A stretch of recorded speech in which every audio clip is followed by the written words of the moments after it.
بسم اللہ والحمد للہ والصلاۃ والسلام علی رسول اللہ اما بعد۔ محترم ناظرین، جیسا کہ آپ کے علم میں ہے کہ کل ہمارے یہاں 15 شعبان، جسے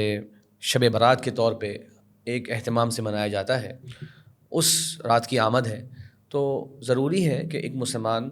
جانے کہ جس دن کو یا جس رات کو وہ سیلیبریٹ کر رہا ہے، اس دن کچھ خاص طور طریقے اپنا رہا ہے، کیا شریعت نے اس کی دعوت دی ہے، اس کی ترغیب دلائی ہے یا نہیں۔ اس تعلق سے شعبان کا مہینہ یقیناً اہمیت کا حامل ہے کہ پیارے نبی صلی اللہ علیہ وسلم اس مبارک مہینے میں کثرت سے روزے رکھا کرتے ہیں۔ یہاں تک کہ امی عائشہ رضی اللہ عنہ فرماتی ہیں کہ آپ صلی اللہ علیہ وسلم رمضان کے علاوہ کسی مہینے میں اتنے روزے نہیں رکھتے جتنے آپ شعبان میں رکھتے ہیں۔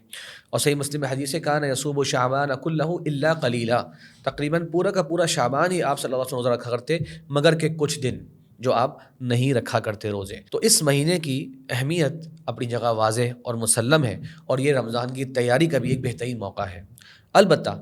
15 شعبان کی رات، جسے ہم شب برات کے ساتھ تعبیر کرتے ہیں، کیا اس کے تعلق سے کسی اوتھینٹک حدیث میں یا قرآن مجید میں ذکر موجود ہے یا نہیں؟ آئیے 2-3 بنیادی باتیں اس تعلق سے سمجھ لیتے ہیں۔ بہت سے حضرات سورۃ دخان کی آیت انا انزلناہ فی لیلۃ مبارکۃ انا کنا منذرین فیہا یفرق کل امر حکیم، یہ آیت کوٹ کرتے ہیں اور بتاتے ہیں کہ ایک رات ہے جس کو اللہ تعالیٰ نے لیلۃ مبارکہ قرار دیا ہے، اور فرمایا کہ اس دن ہر اہم معاملے کے فیصلے کر لیے جاتے ہیں۔ اس کی تفسیر کے اندر اکرمہ جو کہ مولا ابن عباس ہیں، ان کا یہ قول ملتا ہے کہ وہ بتا رہے ہیں کہ یہ 15 شعبان کی رات ہے، جس دن زندہ اور مردہ کس کس نے اس سال موت ہو جانی ہے، کون کون رشتہ پیدا ہوگا، اس کا فیصلہ ہو جاتا ہے، کون کون حج کرے گا، اس کا فیصلہ ہو جاتا ہے، اور جو فیصلے ہوتے ہیں وہ باقاعدہ اسی طرح نافذ بھی ہوتے ہیں۔ اس بات کو ذکر کرنے کے بعد تمام مفسرین، آپ تفسیر قرطبی دیکھیے، تفسیر ابن جریر دیکھیے، تفسیر ابن کثیر دیکھیے، وہ سب کے سب خود وضاحت کرتے ہیں کہ اس آیت کے اندر جمہور مفسرین حضرات صحابہ تابعین نے شب برات کا مفہوم اخذ نہیں کیا، 15 شعبان قرار نہیں دیا اس آیت کو، انہوں نے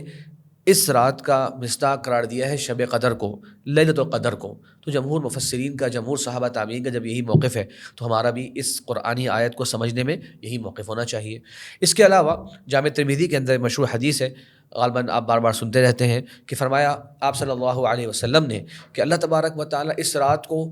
دنیا کے لوگوں پر مطلع فرماتے ہیں، اور ہر اس شخص کی مغفرت کر دی جاتی ہے جس کے دل میں شرک نہ ہو اور جس کے دل میں کینہ اور بغض اپنے مسلمان بھائی کے لیے نہ ہو۔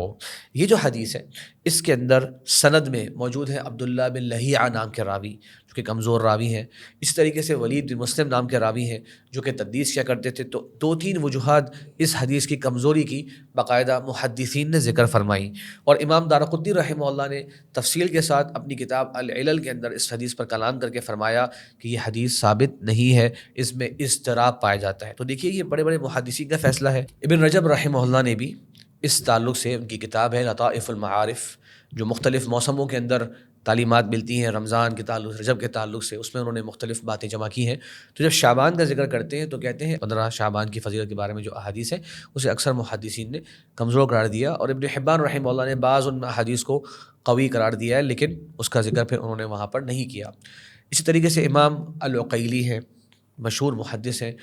ابو جعفر العقیلی، انہوں نے اپنی کتاب الضعفاء کے اندر ذکر کیا کہ اس رات کی احادیث کمزور ہیں۔ ابن دحیہ الکلبی رحمہ اللہ ہیں، انہوں نے اپنی کتاب کے اندر اسی کمزوری کا اشارہ کیا۔ تو بتانے کا مقصد یہ ہے کہ اس رات کے بارے میں جو بڑے بڑے محدثین ہیں انہوں نے اس کی جو احادیث ہے اس کو کمزور قرار دیا ہے، غیر مستند قرار دیا ہے۔ ایک حدیث اور آپ لوگ یقیناً سنتے ہوں گے، اس موقع پر ذکر کی جاتی ہے، ابن ماجہ کی روایت، کہ حضرت عائشہ رضی اللہ عنہ کہتی ہے کہ میں نے ایک دن آپ صلی اللہ علیہ وسلم کو گم پایا، تو میں آپ کے پیچھے گئی تو دیکھا کہ آپ صلی اللہ علیہ وسلم بقیع قبرستان میں ہیں اور وہاں کے لوگوں کے لیے دعا کر رہے ہیں۔ تو جب میں نے آپ سے بات چیت کی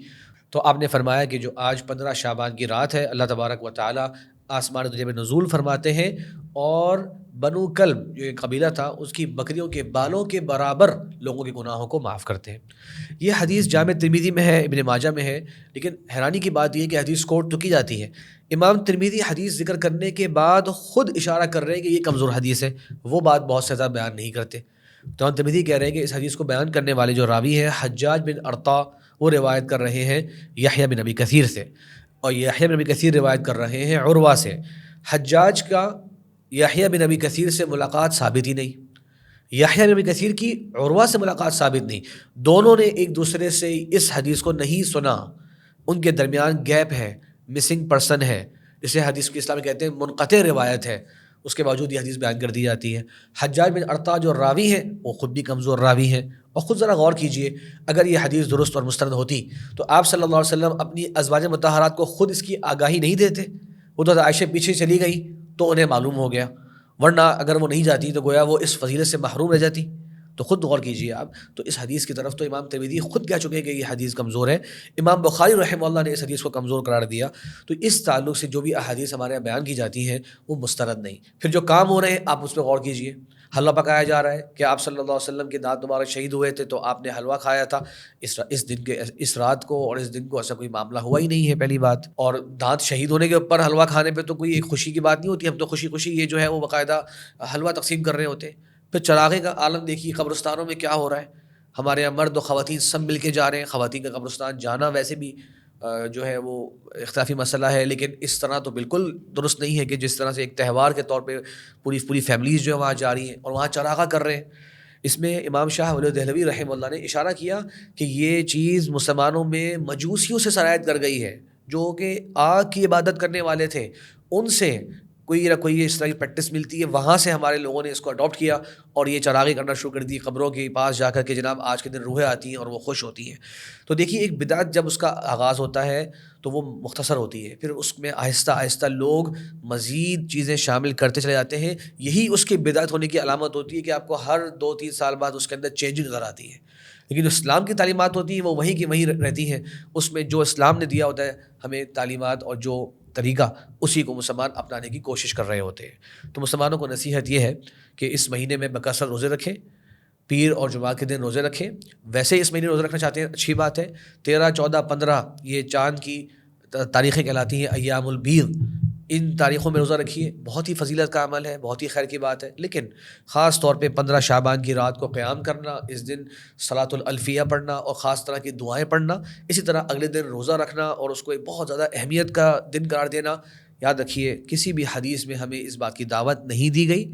صرف ایک حدیث جو میں نے شروع میں ذکر کری کہ اللہ تعالیٰ دلوں پہ مطلع ہوتے ہیں اور جو شرک نہ ہو اور کینہ بغض نہ ہو اس کی معافی ہو جاتی ہے، اس کو بعض علماء نے مستند قرار دیا اور وہ بھی ایک مرجوح قول ہے، ایک رائے کے مطابق ہے، اور اس میں نوٹ کیجئے نہ روزے کا ذکر ہے نہ کسی نماز کا ذکر ہے، وہ ایک دل کی کیفیت کا نام ہے کہ انسان شرک سے توبہ کر لے اور اپنا دل مسلمانوں کے لیے صاف کر لے۔ تو اگر بات ہے یہاں تک تو وہ گنجائش یا کوئی علماء کی ایک رائے ہے، اس کے علاوہ جو بھی چیزیں ہمارے معاشرے میں نظر آ رہی ہیں آپ کو اس دن اور اس رات کو، اس کی شریعت میں کوئی گنجائش نہیں، اور نہ ہی اس کے ذریعے اللہ کا قرب حاصل ہو سکتا ہے، بلکہ اللہ کے نبی صلی اللہ علیہ وسلم نے فرمایا کہ ہر بدعت جو ہے گمراہی ہے۔ تو بدعت دین میں نیا کام ایجاد کیا جاتا ہے یہ سمجھتے ہوئے کہ یہ بہت ہی اچھا کام ہے، جبکہ اس کا آپ صلی اللہ علیہ وسلم، آپ کے صحابہ کرام اور سلف صالحین سے کوئی ثبوت نہیں ہوتا۔ تو یہی اس رات کا معاملہ ہے۔ اللہ تعالیٰ مجھے اور آپ کو اپنے تمام معاملات میں صحیح احادیث اور قرآن مجید کی درست تعلیمات کو اپنانے کی توفیق عطا فرمائے۔ جزاکم اللہ خیرا۔ السلام علیکم ورحمۃ اللہ وبرکاتہ۔